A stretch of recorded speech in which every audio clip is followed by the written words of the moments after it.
Olá, alunos do primeiro ano, tudo bem com vocês? Espero que sim. Comigo está tudo ótimo. Estamos aqui então dando continuidade da nossa aula anterior, da outra semana, onde nós vamos continuar então com propriedades específicas da matéria.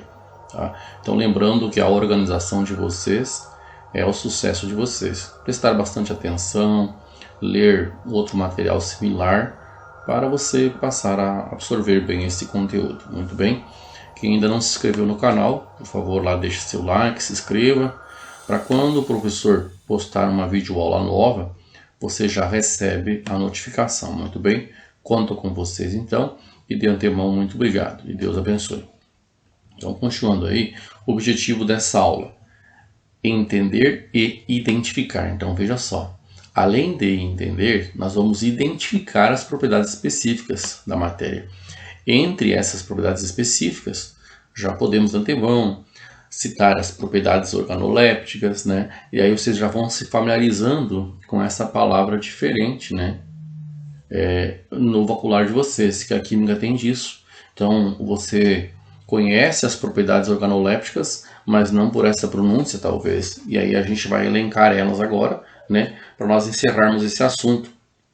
Entre essas propriedades específicas, também podemos trabalhar com a função, a função inorgânica que cada substância pertence. E assim a gente vai diferenciando uma substância da outra, entendendo, identificando e diferenciando. Tudo bem?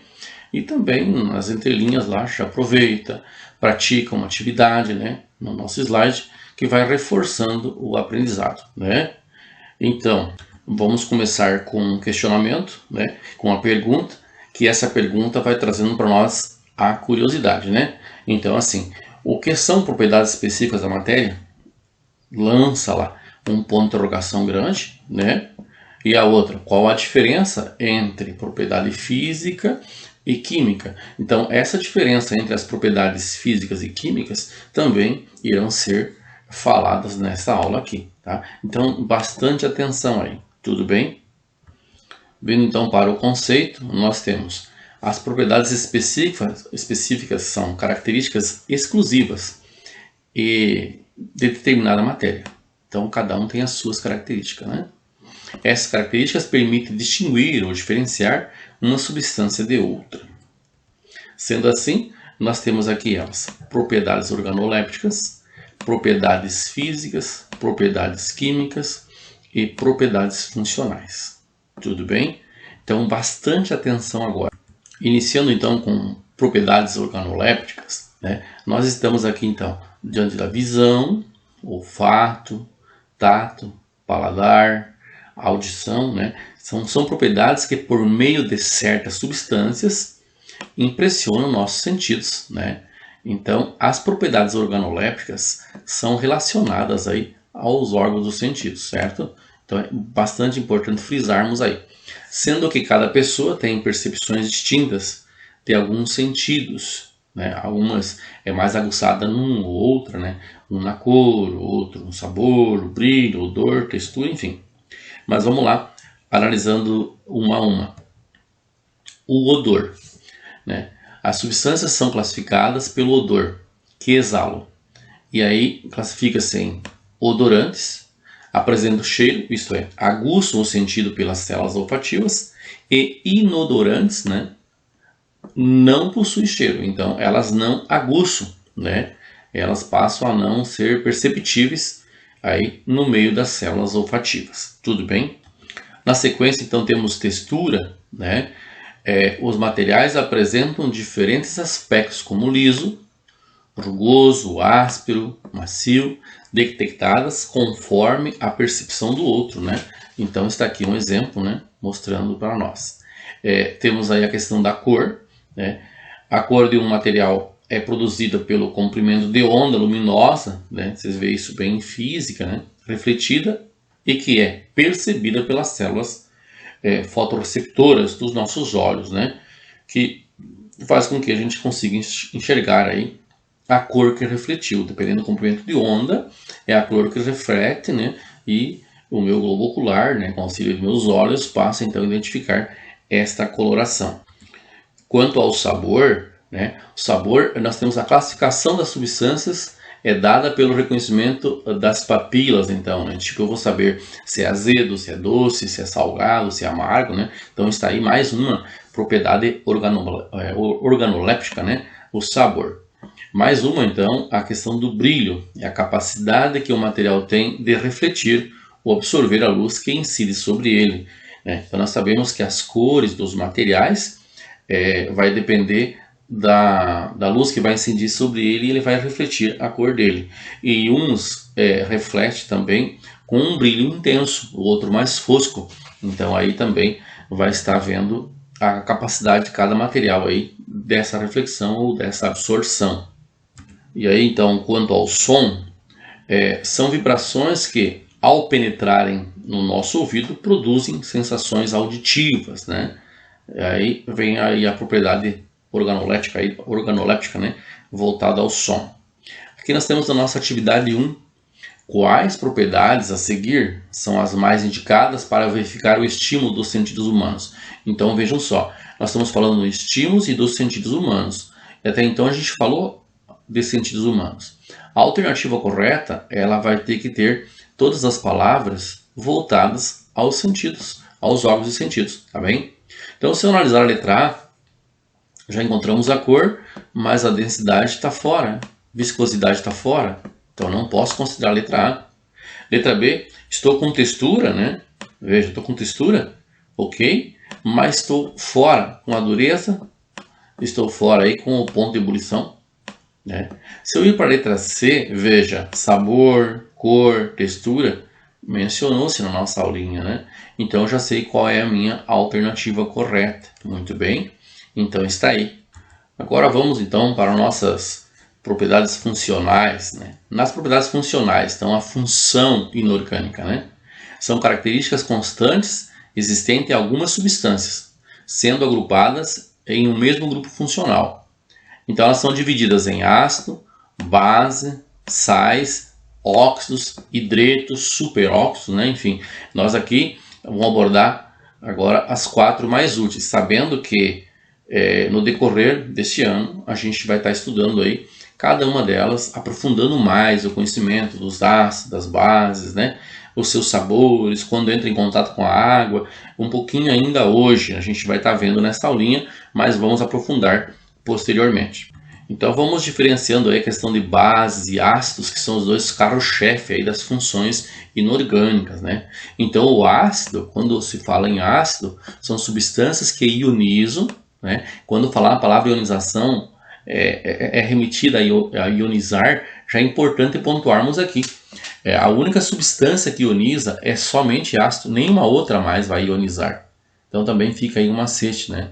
E quando eles em solução aquosa, né, ou seja, em contato com a água, vão liberar então os íons H+, tá?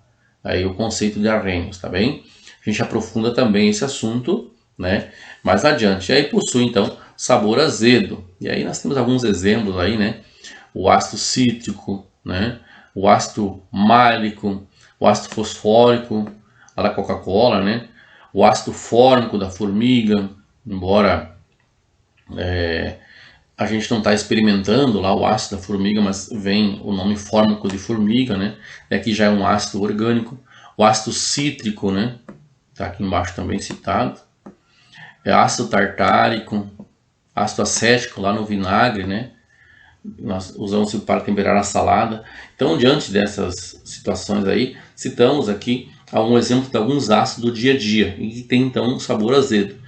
E agora é claro que já podemos falar de antemão que não podemos ficar experimentando as substâncias aí para saber se é azedo, para dizer que é ácido, né? Porque nós temos ácidos muito fortes. Aqui citamos alguns que estão no dia a dia e não são tão fortes, mas vamos pensar aí no ácido sulfúrico, por exemplo, né? O ácido sulfúrico, usado aí como eletrodo da bateria, é altamente forte, corrói a roupa, enfim, né? Então ele tem sabor azedo, mas eu não posso experimentar lá no meu paladar, né, olfativo.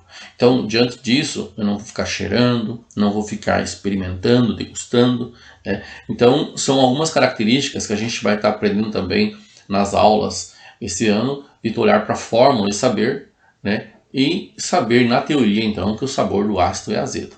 Quando tratamos-se de bases, ela tem a hidroxila ou a oxidrila, que é OH-, a grosso modo falando, né?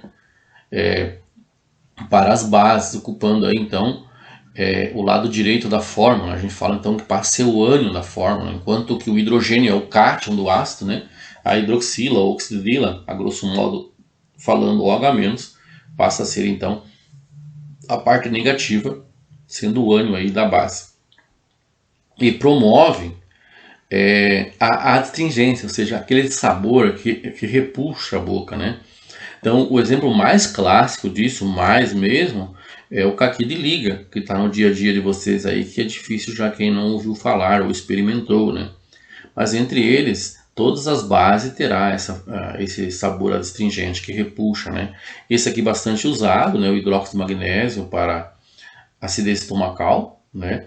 O hidróxido de amônio, também bastante usado, hidróxido de cálcio, ou seja, toda a base tem sabor astringente. Como também citamos lá nos ácidos, vamos citar aqui também. Eu não posso ficar experimentando bases aí, ou seja, substâncias, para ver se vai promover essa astringência na minha boca para dizer, opa, estou diante de uma base. Nós temos bases muito fortes e ela vai corroer. O exemplo mais comum aqui que posso citar do dia a dia de vocês é o hidróxido de sódio, né? O hidróxido de sódio é bastante conhecido como soda cáustica, né? O NaOH. Né? O hidróxido de sódio o pessoal aí usa então para fazer sabão. Então esta base aqui, ó, altamente forte. Uma delas, tem várias, né? Vamos citar essa que é conhecida. Então eu não posso colocar essa na boca para ver se vai ser azedo ou se vai ser astringente. Então são alguns cuidados que tem. Então desses dois conceitos é muito importante você saber quem é que dissocia e quem é que ioniza, né? E aí ficou bem claro aqui então, quem vai dissociar somente dissocia, a base não, tem mais que o sal também dissocia, né? Mas quem ioniza é somente o ácido. Mas dissociação tem. O que é essa dissociação? Separar a parte positiva da negativa, torná-la ela na solução aquosa um eletrólito, né, que conduz corrente elétrica. Assunto também que será abordado posteriormente.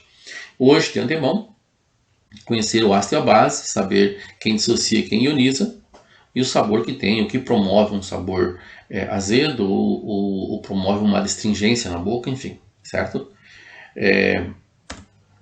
Com os sais e óxidos, né? Então, ó, sais são substâncias iônicas. Então, essas também irão sofrer dissociações que apresentam ao menos um cátion. Ó, um cátion diferente do H+. Então, ele vai ter um cátion que não é o mesmo cátion do ácido e um ânion que não é o mesmo ânion da base, né? Então, veja bem, ele passa a ter aí o sal uma união de uma parte da base e outra parte do ácido, que também posteriormente nós vamos estar estudando. Mas hoje, de antemão, o que tu precisa saber?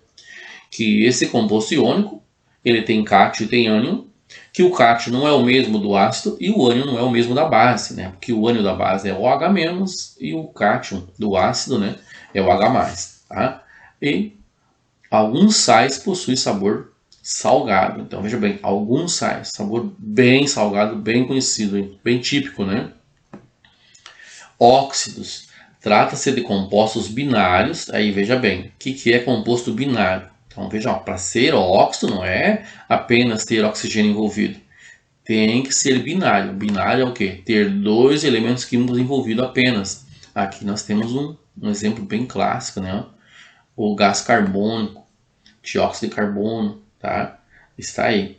Formado por dois elementos, sendo que um deles obrigatoriamente é o oxigênio. Então, um macete fantástico. Claro que isso tudo é revisado depois, num assunto que a gente estuda especificamente a química inorgânica e as suas funções, né?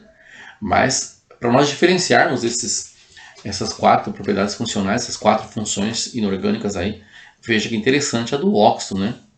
Ela tem que ser binária, ou seja, só pode ter dois elementos químicos envolvidos. Nesse exemplo aqui eu tenho o carbono e o oxigênio, então são dois elementos.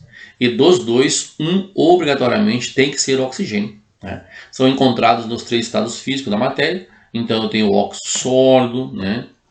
Tenho o líquido e tenho o gasoso. Então veja bem, nos três estados de agregação da matéria, ou os três estados físicos da matéria. Muito bem, então fica aí essa diferenciação dos quatro, se necessário, reveja, tudo bem? Agora vamos então ir para uma atividade voltada a essas funções, né? Essas propriedades funcionais. Então nós temos aqui a atividade 2. Algumas substâncias químicas são conhecidas por propriedades funcionais, que a gente citou. Assim temos suco de limão, veja, quando eu falo suco de limão, sabor azedo, ácido. Leite e magnésia, lá no exemplo, leite e magnésia estava lá com adstringente, base. Sal de cozinha, né? Usamos aí muito, né? O gás de cozinha, aliás, o sal de cozinha, né? Então, o sal de cozinha, função sal. E o gás carbônico, falando em gás carbônico, eu posso também pensar no efeito estufa. No gás carbônico, também posso pensar lá naquele gás da Coca-Cola, né? Temos lá o ácido fosfórico lá também, enfim. Pertence respectivamente às funções. Então, eu já fui pontuando aqui, conforme eu fui falando, eu já fui pontuando suco do limão, leite de magnésia, sal de cozinha, né? Já fui pontuando. Então agora nós vamos tentar identificar qual a alternativa correta, né? Em função desta palavra aqui, que é a palavra respectivamente. Muito bem? Então nessa questão, digamos que você já domine bem o ácido, né? Então se tu lembrar aí, digamos que você está diante do suco de limão. E o suco de limão tu já sabe que é ácido. A alternativa correta tem que começar com a palavra ácido. Se tu observa aí, somente a letra B começa com ácido, né? Então fica fácil aí de você saber quem é a correta, não é mesmo? Agora vamos então para as propriedades físicas. Então as propriedades físicas, nós temos então ponto de fusão e ponto de ebulição, né? Então, ponto de fusão trata-se da temperatura em que a substância coexiste em dois estados físicos da matéria, né? Ao mesmo tempo, você vai ver ele sólido e líquido. Então é essa a passagem do sólido ao líquido, né? Ele vai coexistir e vai estar passando do sólido para o líquido. E o ponto de ebulição coexiste lá então, exatamente no ponto de ebulição, o estado líquido e o estado gasoso. Então ele está saindo do líquido, né? E indo para o estado de agregação gasoso, tudo bem? Então fica bem fácil, é um conceito que já foi bastante discutido em outras turmas que vocês passaram, né? Sobre as propriedades físicas, né? Ainda dentro das propriedades físicas, tem uma densidade, né? A densidade é a relação entre a quantidade de matéria em determinado volume, né? Então está aí, né? A densidade. Então, substâncias, pegando a água como ponto de referência, com a densidade de 1 grama/centímetro cúbico, substâncias mais densas do que 1 vão afundar na água e menos vão flutuar, né? Temos também a questão da solubilidade, propriedades em que uma substância se dissolve ou não em um determinado solvente. Então, aqui já podemos até ressaltar, né? O solvente universal é a água, porque universal, a maioria das substâncias se dissolve na água, né? E já vou aproveitar e colocar mais um código aqui pra gente, né? Quando eu falar de solvente, vai aparecer bastante nas próximas aulas, né? Quando falarmos em solvente, vai aparecer também o M minúsculo e o 2, que seria a massa do solvente, né? Então, no decorrer de aulas aí, depois, futuramente, você já vai lembrando desse M2 aí, que representa a massa do solvente, tá? Então nós temos substâncias que não se dissolvem, né? E outros se dissolvem bastante, outros se dissolvem de forma média, né? Então por isso então a solubilidade. Um é solúvel, outro pouco solúvel, outro nada solúvel, né? Nós temos a questão da condutividade elétrica, né? Tem substâncias quando entram em contato com a água, ou seja, em solução aquosa, são bons condutores de corrente elétrica, né? Um exemplo desse aqui, nós temos então o ácido clorídrico, o ácido em contato com a água, o sal em contato com a água, a base em contato com a água, vai conduzir corrente elétrica, que eu tenho, chamamos isso de solução eletrolítica, eu tenho o cátio e o ânion envolvido. Quando pensarmos em açúcar, já não conduz corrente elétrica, né? Essa solução aqui, quer dizer o quê? A lâmpada não acende, está bem? Então aí está a questão da condutividade. Também é assunto aí que vai ser aprimorado no decorrer das aulas. Mas lembrando então que condutividade elétrica, solubilidade, densidade, ponto de fusão e ebulição entram então nas propriedades físicas aí da matéria, muito bem? Ainda nas propriedades físicas da matéria, temos viscosidade, né, dureza, que também fazem parte aí, da propriedade física da matéria. A viscosidade, também é uma palavra aí, já não é tão nova para vocês, né? A resistência de um fluido, escoamento, né? Então essa viscosidade se usa bastante lá na mecânica, né? Lá na questão do fluido de freio, né? Da direção hidráulica, então eles falam em viscosidade, né? Dureza, então resistência de um material à deformação de uma ação, de uma força, né?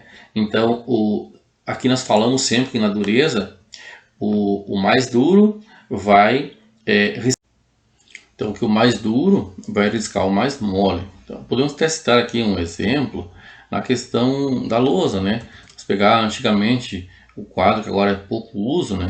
Nós pensarmos no giz, o giz é riscado pelo quadro, pelo giz ser mais mole. Se pensarmos também aqui na questão do lápis, quando eu passo no caderno, quem é riscado? Ah, mas o lápis riscou o caderno. Não, quem é riscado é o que é consumido, né? Aqui nós temos um exemplo de uma viga, né, que está riscando o vidro, né? O pessoal usa bastante metalúrgica. Ainda nas propriedades físicas, né, tem também a questão da ductibilidade, maleabilidade, né? Então temos aqui, ó, maleabilidade, propriedades de alguns materiais em permitir que sejam transformados em lâminas, né? Isso a gente vê bastante também lá depois, alguma coisa voltada à tabela periódica, né? Tem alguns metais que são maleáveis, outros que são dúcteis, né? Ó, ductibilidade, capacidade do material suportar deformação sem se romper, o exemplo o fio, né? Os bons condutores de corrente elétrica aí, né? Magnetismo, né? Uma outra propriedade física, né? Propriedades de atração e repulsão de determinados metais e ímãs, né? Então, conforme o polo que você coloca vai repelir, dependendo dos polos ele vai absorver, vai puxar, vai atrair, né? Melhor dizendo, né? Entende? Podemos então fazer uma atividade voltada aí às propriedades físicas, né? Então escolhemos essa atividade aqui, que é bastante comum, né? Atividade 3. As propriedades físicas específicas são as propriedades exclusivas e particulares, tá? Então aqui já dá bem para diferenciar da propriedade química, né? Ó, exclusivas e particulares de cada material puro, podendo ser usado para identificá-los. Qual das propriedades a seguir é uma propriedade física da matéria? Olha que interessante. Então, até agora a gente falou aí da propriedade física e agora eu vou ver entre essas 5 alternativas qual delas apresenta realmente uma propriedade física da matéria. Então, nós iniciamos falando das propriedades físicas, né? Iniciamos falando de ponto de fusão e ponto de ebulição, né? Então, se tu lembrar um pouquinho aí, a nossa alternativa correta está aqui. E as outras, cor, massa, temperatura, volume, que não são propriedades físicas, não foram mencionadas, a gente pode estar vendo então na sequência, né? E bem como outras já vimos anteriormente, né? A questão da cor, né? Já vimos lá no início da nossa aula, tudo bem? Então na sequência aí nós temos a resposta aqui para assinalarmos então, né? Que nós já identificamos antes, corrigindo, né? As propriedades químicas. As propriedades químicas alteram a constituição da matéria, né? E geram uma outra substância. Então ela é transformada numa outra. Uma reação química, eu vou alterar a estrutura da matéria e a constituição dela. Ela é constituída do quê? Ela era constituída de sódio e cloro. E agora? Agora passou a ser constituída de sódio e hidroxila, um exemplo. Então, isso é reação química, onde há uma transformação, né? Há uma alteração aí nessa constituição da matéria, né? Das que alteram essa constituição, uma delas então é a fermentação, transforma a matéria orgânica e produz energia. Aqui a gente pode citar a fabricação de destilados, a fabricação do vinagre, enfim, né? Trabalhando com a fermentação. Nós temos a questão da efervescência. A efervescência, capacidade de produzir gás e liberá-lo em meio líquido, né? Aí nós temos o antiácido estomacal aí, bastante comum para ser citado, né? Nós temos aqui a combustibilidade. Então, propriedades que alguns materiais possuem em reagir com oxigênio e liberar energia. Ou seja, aqueles materiais que podem pegar fogo com facilidade, são altamente inflamáveis, né? A gente chama eles de combustibilidade. Podemos citar o exemplo do próprio álcool aí que comentamos, da gasolina. O óleo diesel já é um pouco menos, a querosene menos ainda, né? Mas estão dentro também da combustibilidade, né? São materiais que vão reagir com o calor aí no triângulo do fogo, né? E passar aí a liberar essa energia de calor e até luminosidade com bastante facilidade, né? Nós temos substâncias consideradas então explosivas, propriedades que alguns materiais apresentam em expandir e liberar ondas de pressão acompanhadas de gases e calor em um curto espaço de tempo, né? Fração de segundos, explode. Então, falamos aí na explosividade. Podemos citar aqui o fósforo branco, né, que é altamente reativo, explode, é usado também aí na fabricação de bombas, enfim. Falando em explosividade, né, além da explosão, nós também temos a questão da ferrugem, né, que é o nome denominado mais comum, né, e nós aqui na química, essa ferrugem, podemos chamar então de alguma coisa que corrói, algo que oxida, né, voltado aí então a essas propriedades aí. Então nessa propriedade aqui da corrosividade, eu posso também trabalhar com o agente redutor, né, que vai se reduzir, como um assunto também bem particular que é estudado bastante aprofundado na sequência também, são propriedades que alguns materiais apresentam de danificar-se ou desgastar-se, consumir-se, se reduzir, né? Por isso então essa corrosividade também é muito associado ao redutor, né? É um material por meio de uma reação química. E o oxidante, que é o contrário desse, então, né? Pensando também aí na questão de ferrugens, né? A capacidade de retirar elétrons de uma outra substância. Então nós temos aí o agente oxidante, o agente redutor, né? O que perde elétrons, o que ganha elétrons, né? Entra aí então nas propriedades químicas também. É importante, né? Assim, importante que você não fique muito preocupado com essas palavras novas, enfim, que depois esses assuntos são no decorrer dos teus 3 anos do ensino médio, eles vão sendo trabalhados mais aprofundado, né? Vamos ver então aí mais um exercício voltado aí às propriedades químicas, né? Que nós vimos, na atividade número 4. Indique quais das descrições feitas abaixo são referentes a propriedades químicas, né? Então, nessa situação, é importante você analisar as alternativas com bastante atenção. Por que bastante atenção, professor? Porque, veja bem, ó, indique quais, aqui é plural, das descrições. Então, significa dizer que na atividade 4 eu terei mais do que uma correta. Tá? Por isso o plural que está aí. Então, letra A. O ferro transforma-se em ferrugem na presença de ar e umidade? Verdadeiro, né? Podia até trabalhar com verdadeiro e falso aqui, né? O ferro é cinza e sólido em temperatura ambiente? Aqui é falso, né? Não estamos falando em cinza aí, né? Em quem está trabalhando com a combustão do ferro. O ferro vai sofrer aí, né? Se nós colocarmos no fogo, né? O ferro vai sofrer uma fusão, vai se fundir, não vai transformar-se em cinza, né? Letra C. O papel produz cinzas ao pegar fogo? Aí sim, o papel ele vai queimar, ele vai sofrer a combustão, tá? Verdadeiro. O papel não vai se fundir, vai se queimar. Então tem que associar aí também a questão da fusão, da queima, a diferença que tem na reação química, né? Então verdadeiro a letra A e verdadeiro a letra C. Letra D.